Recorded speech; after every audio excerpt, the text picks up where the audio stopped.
Your mortgage payment just jumped by hundreds of dollars and nobody called to explain why. Somewhere in the mail was a notice you might have skimmed past because your lender decided you didn't have homeowners insurance, so they bought a policy for you.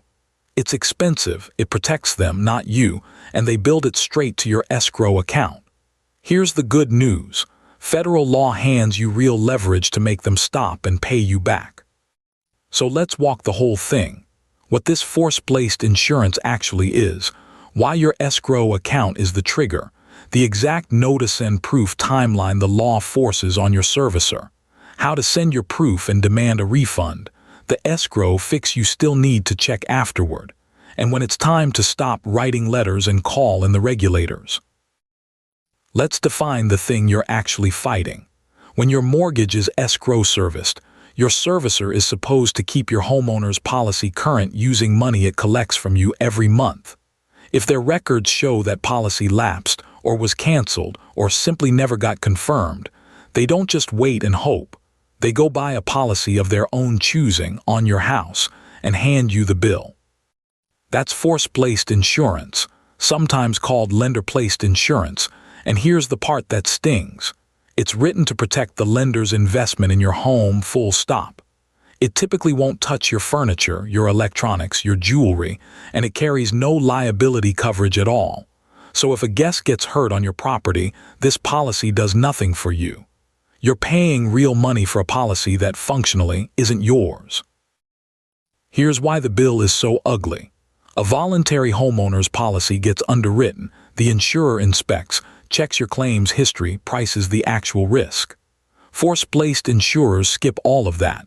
They're contractually obligated to cover every property a servicer sends them, sight unseen, which is part of why the premiums run 1.5 to 2 times a standard policy, and sometimes far worse. Now here's the twist that catches a lot of homeowners. If you're escrowed, the servicer isn't supposed to reach for force-placed insurance as its first move. The rule requires it to try to pay your existing policy out of your escrow account first, and only force-place if it genuinely can't confirm or pay for your coverage. So if you actually had insurance the whole time and they still force-placed it, that's not just annoying. It may be the servicer skipping a step the law requires. Treat this like a checklist because each step protects the one after it. Step 1, actually read the notice. It has to tell you why they think you're uninsured and give you a real deadline to respond. So don't just see the word insurance in the subject line and panic file it. Step 2 is the whole ball game. Get your declarations page. That's the one-page proof of insurance document any insurer can email you same day, and send it before that deadline. Step 3, don't just ask them to fix it. Explicitly demand they cancel the force-placed policy and refund every dollar for any period your own coverage overlapped, because the rule entitles you to both, not just one. Step 4 is the one people skip and shouldn't. Check your next escrow statement and make sure that refund actually shows up as a credit, not a phantom shortage. And Step 5 is your parachute. If they slow walk you, there's a formal complaint path waiting, and it works. This is the part most homeowners never realize they're owed, so let's slow down. Before your servicer can charge you 1 cent for force-placed insurance, federal rule requires a first notice at least 45 days ahead of time, bolded, specific, telling you exactly what coverage they think is missing. Then, and only after waiting at least 30 more days, they send a second notice, literally labeled the final notice, which has to land at least 15 days before they actually bill you. Those windows overlap rather than stack, so the earliest a legitimate charge can hit your account is about 45 days out, roughly 6.5 weeks on paper. And here's why that timeline matters beyond just annoyance. If your servicer skipped a notice, sent it late, or charged you before those windows closed, the charge itself is arguably improper regardless of whether you ever actually lacked insurance. It's a separate violation you can point to. A phone call where someone says, "Okay, we'll note that," is worth nothing if this ends up in a dispute later, so skip it and go straight for paper. Call your insurance agent, ask for the declarations page, and most will email it to you in minutes.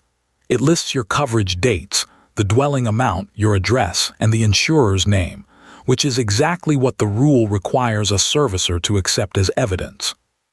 One extra move that saves people real headaches: make sure that deck page lists your mortgage servicer as lost payee, because that's the detail servicers sometimes claim was missing to justify not accepting it. Send it however your notice tells you to, upload portal, fax, certified mail, and keep your own time-stamped copy either way. Once it's in their hands, they don't get to keep debating. The rule requires them to accept it and stop billing you for their policy. Here's the number to actually hold them to: 15 days. That's the clock that starts the moment your proof lands, and inside that window they're required to both cancel the force-placed policy and refund every premium dollar and fee for any stretch where your own coverage was already in force. Not a partial credit, not "we'll apply it to next month," an actual refund. And notice the word overlapping. If your policy was continuously active the entire time they had you force-placed, the money owed back should run all the way to day one of that force-placed charge, not just from today forward. It genuinely does not matter that they already paid the force-placed premium out of your escrow. That's their accounting problem to sort out, not a reason to shortchange you. If what comes back is partial, or pending review, or never shows up after 15 days, that's your cue to escalate, which we'll get to. This is the step that trips people up because the money problem doesn't announce itself. It just shows up as a bigger mortgage payment months later. Here's the mechanism. Your escrow account gets analyzed once a year, and if the force-placed premium sat in there as an expense while what you were owed landed somewhere else, or landed late, the math can spit out a shortage that isn't real. Servicers are allowed to fix a genuine shortage by spreading it across your payments for the next 12 months, completely reasonable when the shortage is real, and completely infuriating when it's an artifact of their own mistake. So don't just check that a check or a credit arrived.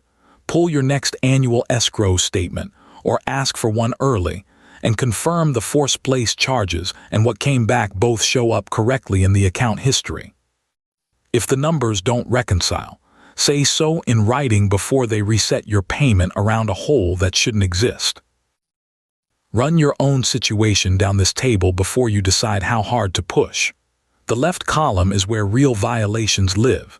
They skipped the 45-day notice, or there was no proper final second notice, or the most common one, you actually sent your declarations page and they charged you anyway, or refunded only part of the overlap.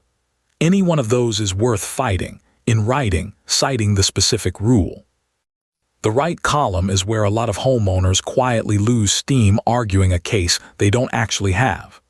Both notices went out correctly. You genuinely never sent any proof because coverage genuinely lapsed and you didn't respond to either notice. And once you did send proof, they canceled and paid you back inside that 15-day window like they were supposed to. Be honest about which column describes you, because the strategy is completely different. One is a rule violation to escalate, the other is just you needing to buy insurance and move on. There's a specific letter that changes the dynamic, and it's called a notice of error. You're formally telling the servicer, in writing, that they made a mistake, and that starts a clock. They generally have to acknowledge it within about 5 days and give you a real answer within about 30. One underrated protection buried in there. While a genuine dispute like this is pending, they're not supposed to report you as delinquent to the credit bureaus over the disputed charge. If that letter doesn't move them, the CFPB complaint process is free, takes minutes online, or a phone call away, and it gets forwarded straight to your servicer with a response deadline attached. And don't forget your state's insurance regulator. New York, for instance, actually rewrote its own rules to ban kickbacks between force-placed insurers and servicers and require these same overlap refunds. Virginia's Insurance Bureau takes a straightforward complaint form. Use both tracks, your mortgage regulator and your insurance regulator, not just one. Most people who get stuck paying for force-placed insurance longer than they should didn't lose an argument. They never made one. Mistake one. treating that first 45-day notice as junk mail and only reacting once the final second notice sounds urgent, which burns weeks you didn't need to burn. Mistake 2. Calling the servicer, being told we'll take care of it, and hanging up with nothing in writing. If that call never happened as far as their records show, you have no leverage later. Mistake 3, and this one's sneaky. Assuming that because money came back somewhere, everything's fine, without ever checking whether it actually reduced the escrow shortage instead of just sitting as an unapplied credit. And mistake 4 is a mismatch of expectations. If you genuinely let your insurance lapse and never responded to either notice, the servicer generally acted within its rights, and a notice of error letter arguing otherwise is just going to get denied and waste your window to act. There's a real point where this stops being a paperwork problem you can solve alone. If they blow past that 15-day refund window, ignore a formal notice of error, or you're now looking at a shortage, big enough to spike your payment or put your loan in jeopardy, that's when a consumer attorney earns their fee fast. Here's why it's worth the call. RESPA gives you an actual right to sue over this, and it's not just symbolic. You can recover your real financial losses, and importantly, your reasonable attorney's fees, which is exactly why lawyers take these cases on contingency more often than you'd expect. If the servicer has been sloppy across more than one requirement, bad notices and a blown refund deadline, say that pattern can add statutory damages on top. Just know the clock. You generally have around 3 years to act, so don't let a stack of ignored letters turn into a missed deadline too. So here's what to actually walk away with. First, remember what this policy is: coverage that protects your lender's stake in the house at an inflated price while doing almost nothing for you personally. Second, know the leverage the law hands you before they ever charge you a dime. 2 separate notices, roughly 45 days and then another 15, giving you real time to respond instead of getting billed in silence. Third, the actual fix is almost embarrassingly simple on your end. Get your declarations page, send it in writing, and demand both cancellation and a refund of every overlapping dollar because you're entitled to both. And last, if any of that gets ignored, the money doesn't come back. The notices never came. The escrow math still looks wrong. You're not stuck arguing alone. A notice of error, a free CFPB complaint, and your state insurance regulator are all real, working paths, and RESPA backs you up if it comes to that. This video is general education, not legal, financial, or insurance advice, and the rights covered here: RESPA notice timing, proof of insurance requirements, escrow refund rules, and complaint processes can vary based on your servicer, your loan documents, and your state.